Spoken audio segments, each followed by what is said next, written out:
Welcome back to First Time Mums Chat.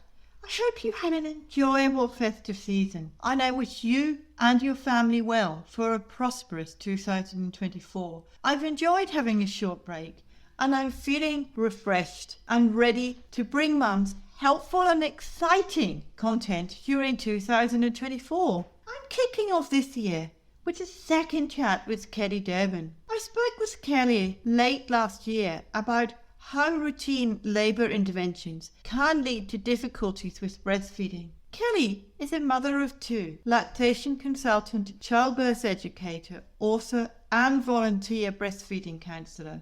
And this week we will be talking about how breastfeeding can enhance or protect a mother's health after giving birth. You'll hear Kelly talk about why breastfeeding is so important and beneficial in helping heal the uterus after birth and decrease the likelihood of postpartum hemorrhages. How breastfeeding can reduce the risks of being diagnosed with diabetes later in life, and how breastfeeding can lower the risk of breast cancer, ovarian cancer and endometrial cancer, and so much more.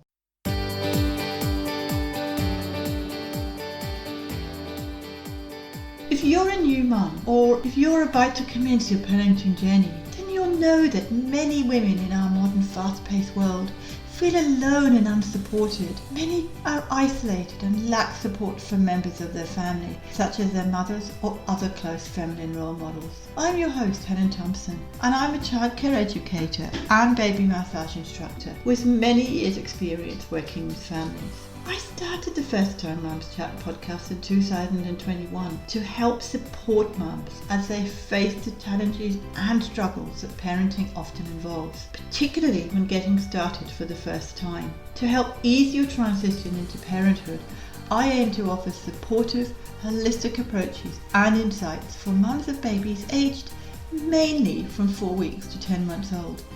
In each episode, you'll hear insights from experts and other mums to help you become the most confident parent you can.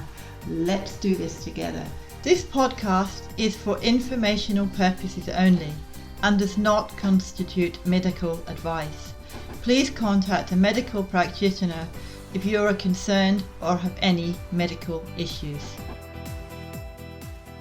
Hi Kelly, and welcome back to First Time Mums Chat. I really enjoyed talking with you recently about how routine labour interventions can lead to difficulties with breastfeeding. I'm really looking forward to hearing more of your pearls of wisdom today about breastfeeding and how it can enhance or protect a mother's health after giving birth. So can you please start by telling us about yourself and your background? Yeah, my name is Kelly Durbin. I'm an international board certified lactation consultant. I am also a childbirth educator, and I am very passionate about teaching people about lactation and childbirth. I became a childbirth educator years ago after my first daughter was born. I also, at that time, started to provide volunteer breastfeeding support to people who were in need.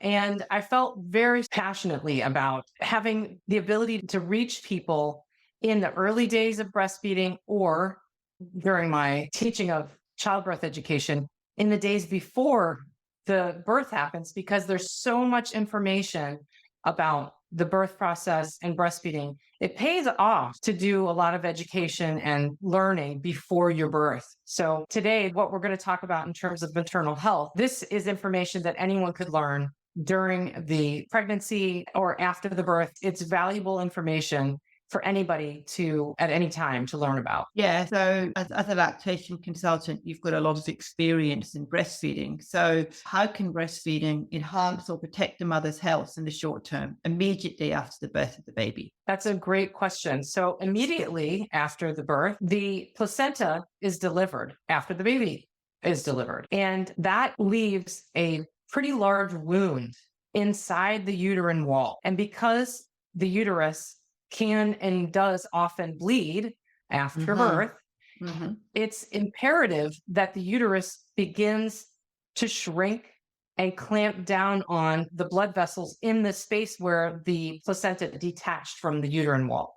The way that Mother Nature facilitates this is by breastfeeding. Because when the baby is latched right after birth, breastfeeding causes uterine contractions. And the entire purpose of this is to send the message to the uterus to shrink the uterus down. And that allows those blood vessels to clamp down and to shrink so that blood isn't flowing very excessively, or it's not freely flowing from the site where the placenta was attached. So in that way, breastfeeding immediately after birth, and by that I mean within the first 60 to 90 minutes, that helps the uterine wall to shrink. The uterus will eventually go back to its regular pre-pregnancy size, and those blood vessels become smaller and smaller so that they cannot bleed freely, which leads to a dramatic decrease in the risk of postpartum hemorrhage. And that is a life-saving measure for maternal health. So if somebody doesn't breastfeed or if they bottle feed, does that process still happen or does that take a bit longer? It does. I'm imagining that it will take longer. I don't know all the research on the outcomes for people who don't choose breastfeeding. However, the process does still happen, but breastfeeding facilitates the entire process because breastfeeding causes uterine contractions. It specifically causes that to happen, which is a way that we can influence a decrease in postpartum hemorrhage. Okay. I know that breastfeeding is known to improve maternal health. If somebody had diabetes or whatever, what are some of the impacts that breastfeeding can have? So breastfeeding does have a quite dramatic effect on maternal health, and diabetes included. So a 2019 study has confirmed that breastfeeding for more than 12 months can reduce the risk of being diagnosed with diabetes later in life by as much as 30%. And that is for someone who has not yet or ever been diagnosed with diabetes. There are, of course, people who come to pregnancy having already been diagnosed either with type 1 or type 2 diabetes. And some women encounter diabetes during pregnancy. And this is known as gestational diabetes. And it's definitely related only to pregnancy. Gestational diabetes will, in fact, go away after the pregnancy is over. However, people who have been diagnosed with gestational diabetes are at a greater risk for being diagnosed with diabetes later in life. Research shows that if you had gestational diabetes, breastfeeding will lower your risk for being diagnosed with diabetes later on. So that is one way that people can moderate their risk. In fact, people who have been diagnosed with type 1 diabetes, who are insulin dependent, 2009 study showed that some individuals with type 1 diabetes who use insulin every day have been able to lower the amount of insulin that they require, specifically because of breastfeeding, which is incredible. So in some way, it is giving the maternal health a metabolic upgrade, and that is improving their diabetic condition. That's really fascinating. I'm really intrigued by that. Yeah, it is fascinating. And I think because we know that diabetes, especially type 2, is increasing, this kind of information, how breastfeeding can upgrade maternal health and give such dramatic benefits, should be taught in the pregnancy or during any childbirth class. Generally, I just don't think this information is getting to people. No, I've never heard that breastfeeding can actually help reduce the insulin dependent. As I said before, I'm amazed by that. I'm wondering whether when they do stop breastfeeding, if they're still dependent on insulin or whether it cures them completely. I wouldn't have thought that was the case. I don't know. I'm only speculating. The study shows that during breastfeeding, while they're actually breastfeeding, I don't think that this is in regard to the period after weaning, they can lower their need for insulin. I don't believe that the study mentioned any period beyond the weaning. I'm not sure if the benefits continue. However, it's entirely possible. I just don't know the answer to that. So what are some other positive health outcomes that women experience after breastfeeding? We all know that breastfeeding, even for the first few days or weeks, has impacts, definitely for maternal health, as we discussed about postpartum hemorrhage, and for infant health. Long-term benefits are also impacted by breastfeeding for maternal health, that is. Women can lower their risk of breast cancer, ovarian cancer, and endometrial cancer, depending on how long breastfeeding lasts. And generally, the studies will show that the breastfeeding protection, the protection that's offered to maternal health by the act of breastfeeding, is most effective when breastfeeding happens over a long period of months or even a year or years. Certainly, some studies show that even 4 months of breastfeeding has positive health outcomes. For example, I read a study recently that showed that there's a 20% lower risk of cardiovascular disease if a woman breastfeeds for at least 4 months. So you can influence all the factors that are cofactors with cardiovascular disease. And that is an incredible benefit. In fact, it seems like a health upgrade, right? So, like I mentioned, those 3 female cancers are also highly influenced. The risk of endometrial cancer can be reduced by up to 11%, and ovarian cancer can be reduced by up to 24% with long-term breastfeeding. What was the first you mentioned? What is that cancer? Endometrial cancer, the cancer of the endometrial lining of the uterus.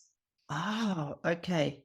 I didn't know what that cancer was. Also, you mentioned, because I come from a baby massage perspective, so I always think of the bonding and the connection as well. So if they're bonding with the baby, even after 4 months, some mothers, which I think is great, actually breastfeed until the child is 2.5. And I think that's a great bonding experience because they're getting all the nutrients from the mother, they're getting the colostrum from an early age, and they're getting that skin to skin connection, which is all so important. And that helps with mental health as well. It can help with postnatal depression. Do you agree with that? I do agree. And in fact, it may be worth mentioning that the World Health Organization and most health departments and government health agencies recommend breastfeeding up to 2 years or even beyond if it's agreeable for the child and for the mother.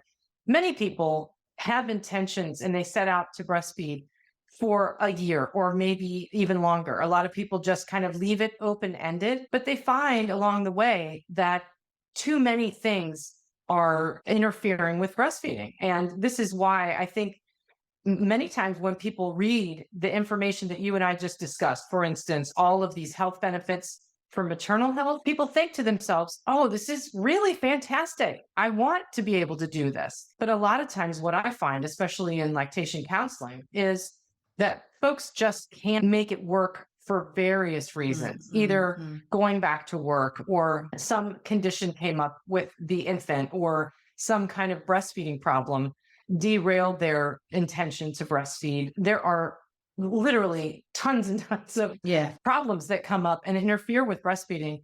And that was really what sparked me to write the book about lactation and how to overcome those kinds of problems.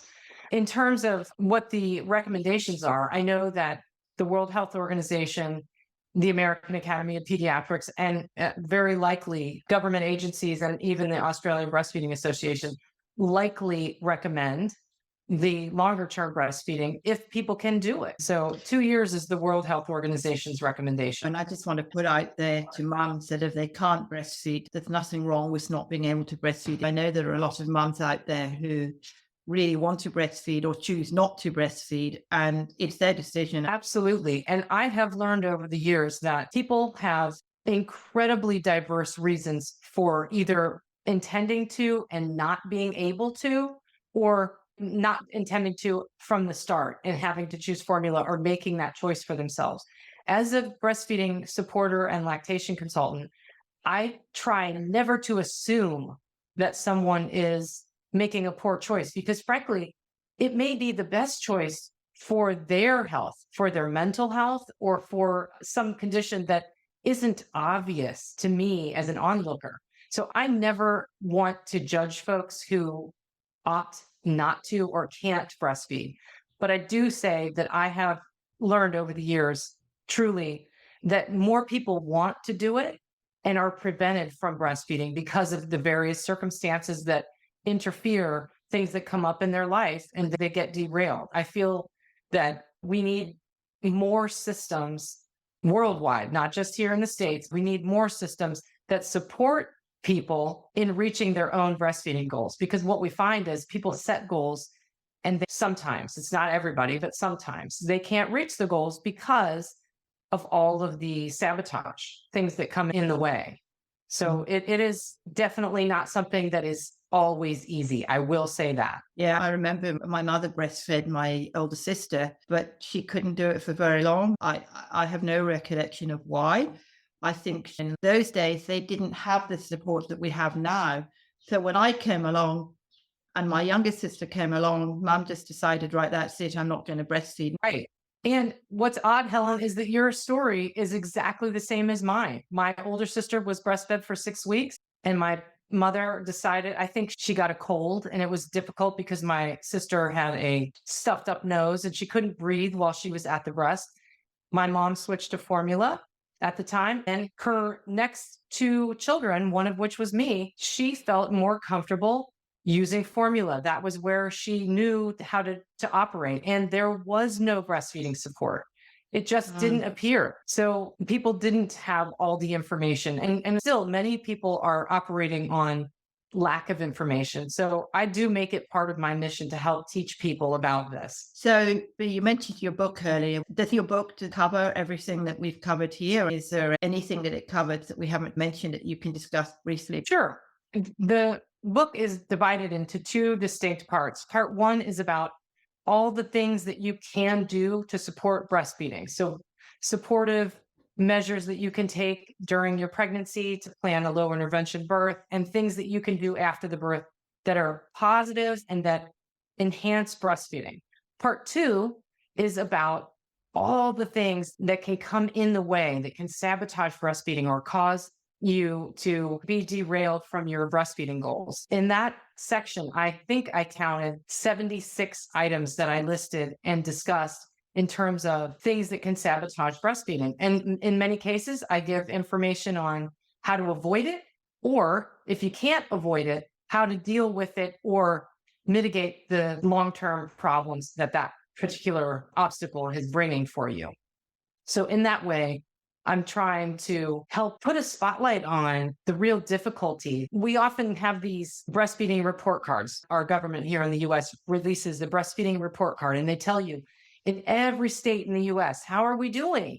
Some states have okay rates, and some states do not have good breastfeeding rates. And people wonder why. Why is breastfeeding so difficult?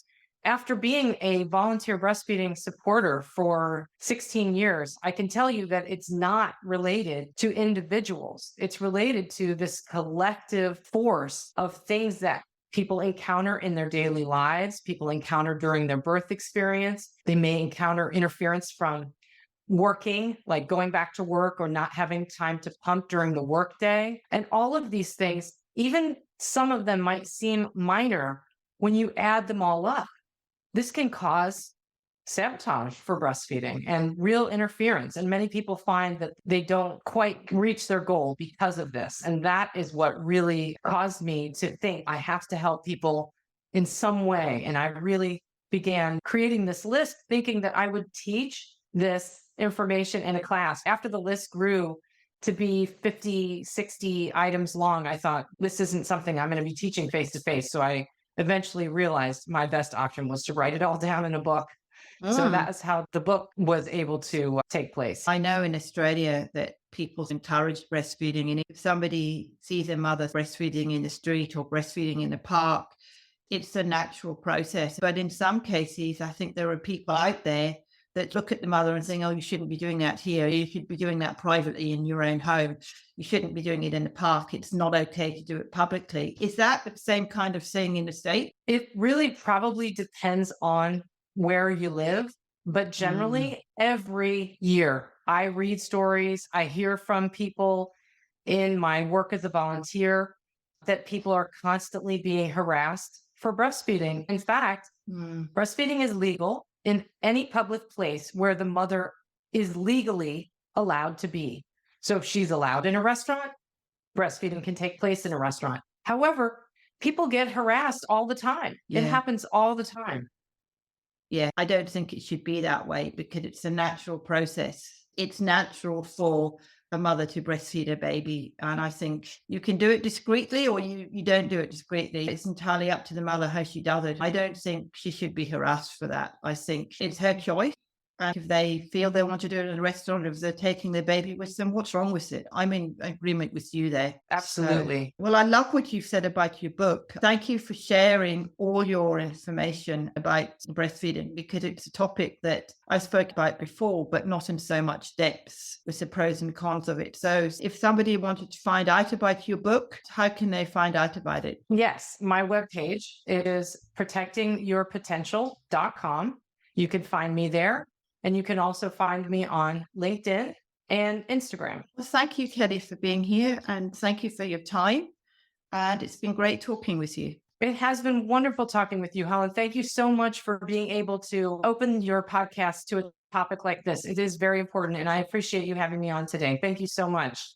I really enjoyed talking with Kelly a second time on the podcast about breastfeeding. If you haven't done so already, I strongly suggest listening to our earlier episode, and do check out her book that she mentioned during our chat, with over 70 items listed and discussed about what can sabotage breastfeeding. I'm sure you'll agree that it's highly beneficial and informative. I've included a link to where you can get it on Amazon, as well as Kelly's website and social media in the show notes, which can be found at mybabymassage.net/podcast/151. I've also included a link to the earlier episode with Kelly, which will assist you further in your breastfeeding journey. I share each episode on First Time Mums Chat Instagram page. Please support me by following me. I can't believe it's been 3 years since I commenced this podcast. Please subscribe to First Time Mums Chat via your favourite platform so that you can get quick and easy access to all our episodes when they are live.